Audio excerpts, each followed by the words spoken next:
Bonsoir à tous, aujourd'hui on se retrouve donc pour une petite critique de L'Exorciste Dévotion, sorti le 11 octobre dans nos salles françaises.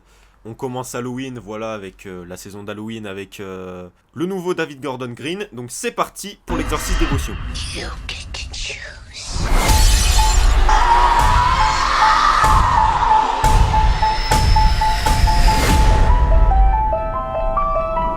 Donc L'Exorciste Dévotion, pour retracer l'histoire, parle d'un père de famille et de sa fille. Et cette même fille va aller avec une de ses amies faire une séance de spiritisme dans la forêt. Très bonne idée. Et donc ensuite elles vont disparaître. Et vous connaissez sûrement le matériel de base, l'exorciste original. Et bah on va se retrouver avec deux filles possédées. Au lieu d'une, comme le premier, voilà. Bon. Qu'est-ce que j'en ai pensé? Donc sans spoiler, je vais essayer de ne pas spoiler. Il y aura une partie spoil, mais je mettrai un timecode. Donc l'exorciste dévotion, un mot pour décrire ce que j'en ai pensé, ce serait déçu.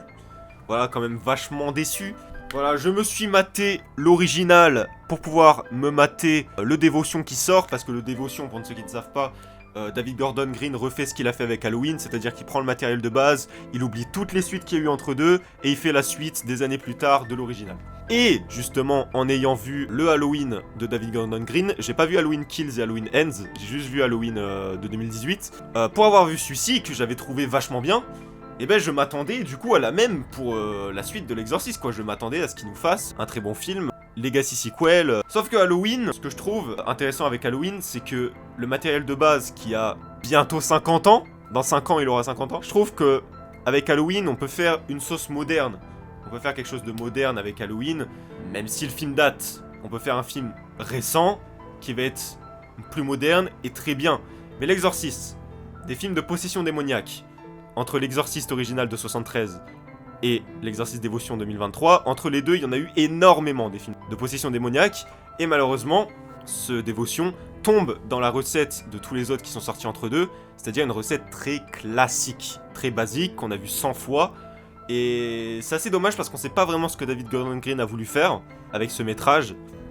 Je trouve qu'il se perd un peu dans le matériel de base, c'est-à-dire qu'il n'arrive pas vraiment à lui rendre hommage comme il l'avait fait avec Halloween, mais on sent la volonté, mais c'est tellement mal exécuté que bah on ressent même pas. En fait, on a même pas l'impression que c'est dans le même univers.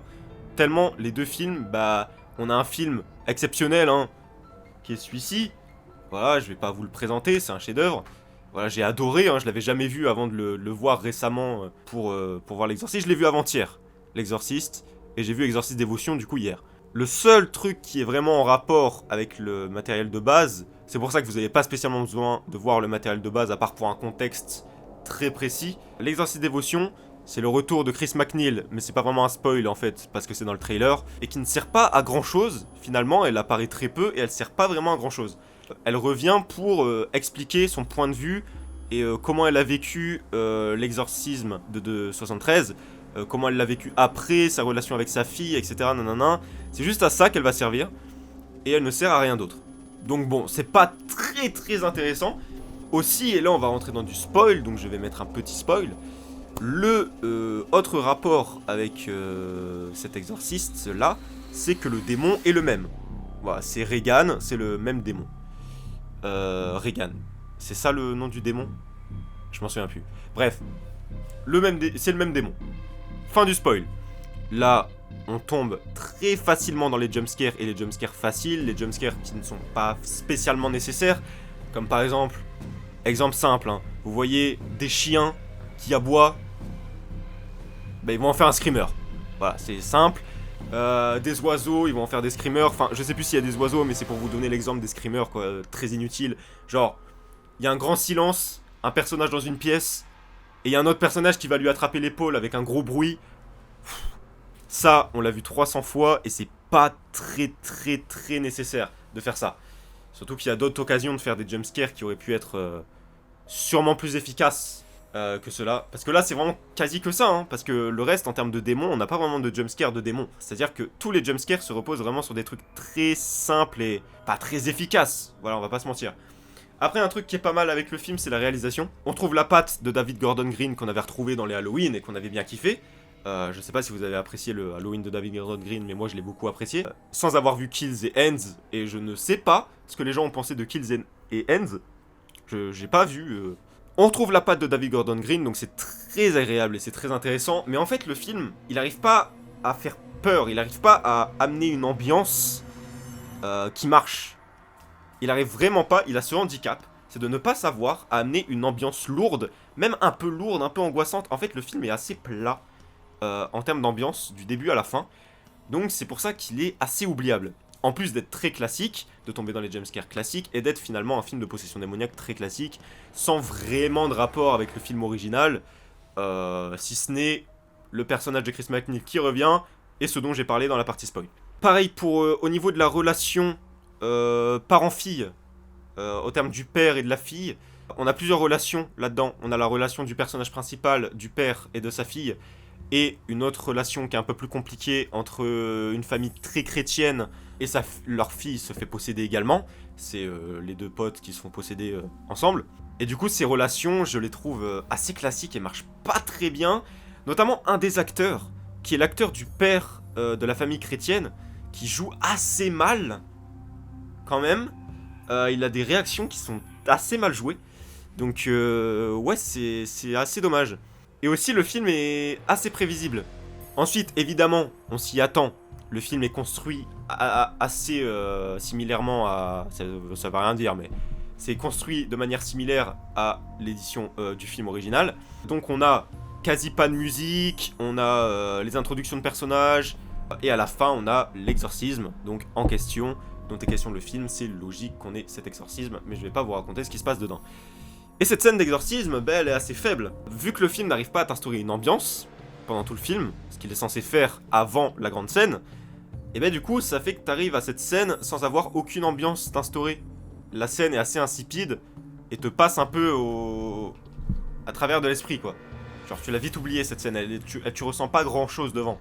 Petit point aussi, c'est que le film nous prend un peu pour des teubés. Genre le film nous sous-estime un petit peu beaucoup.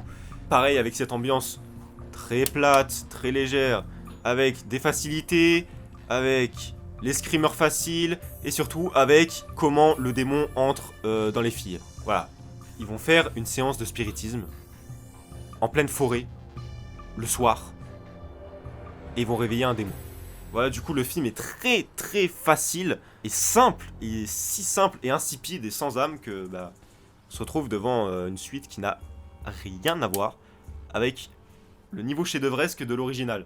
Vraiment, rien du tout. Parce que ce qui était intéressant avec le film original, c'est que l'ambiance est amenée très lentement, petit à petit.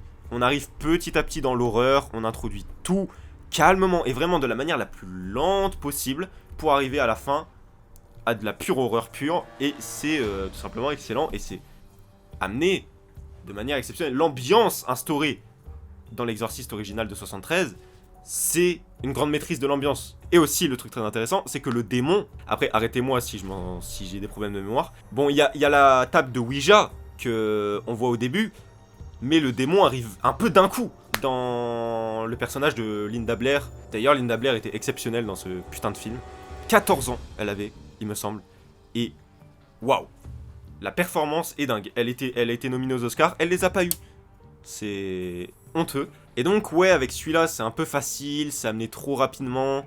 Et en fait, le film arrive pas à instaurer une ambiance, du coup, bah forcément, ça marche pas. Ça, le plus important dans un film d'horreur, c'est quand même l'ambiance. Bien avant les jumpscares, bien avant les créatures flippantes, etc. C'est l'ambiance qui est très importante. Donc voilà, David Gordon Green s'en sort bien. Pas aussi bien que dans Halloween. Dans Halloween, quand même, c'était vachement carré, quand même. Hein. C'était très très bien. Là, dans celui-là, c'est un peu plus insipide. C'est un peu plus... ouais, on a déjà vu ça 100 fois, alors que dans les Halloween, ouais, il y avait un vrai truc. On sentait qu'il y avait vraiment quelque chose. Et j'espère que les suites sont bonnes. Je les regarderai, Halloween Kills, Halloween Ends. Hein, je les verrai bien forcément. Sûrement pendant cette saison d'Halloween. Mais voilà. Sinon, la saison d'Halloween commence un peu bof avec cet exorciste. J'ai pas passé non plus un très mauvais moment. Voilà, ça se regarde. Hein, c'est vraiment un film d'horreur classique, quoi, comme on en a vu des centaines. Et au bout d'un moment, on en a un peu marre. Et voilà, en gros, hein, ce que j'en ai pensé de l'exorciste Dévotion. Je ne le vous conseille pas spécialement. Voilà, je vous conseille plutôt l'original. Je vais mettre une note. Je mets en place ce système de notation à chaque fin de film. Celui-là, bon, j'ai pas énoncé énormément de points positifs, parce que j'en ai pas vraiment en tête. Mais ce que je peux dire, c'est que c'est un minimum divertissant. Voilà, on voit pas spécialement le temps passer. Et à part à certains moments, quand même, qui sont un peu plats. Surtout qu'il n'y a aucune ambiance, donc on peut se faire un peu chier. Mais voilà, sinon, je mettrai la note de 5,5 sur 10. Dites-moi ce que vous en avez pensé de ce film dans les commentaires. Et nous, on se retrouve très bientôt. Sûrement pour les Expendables 4. A très vite.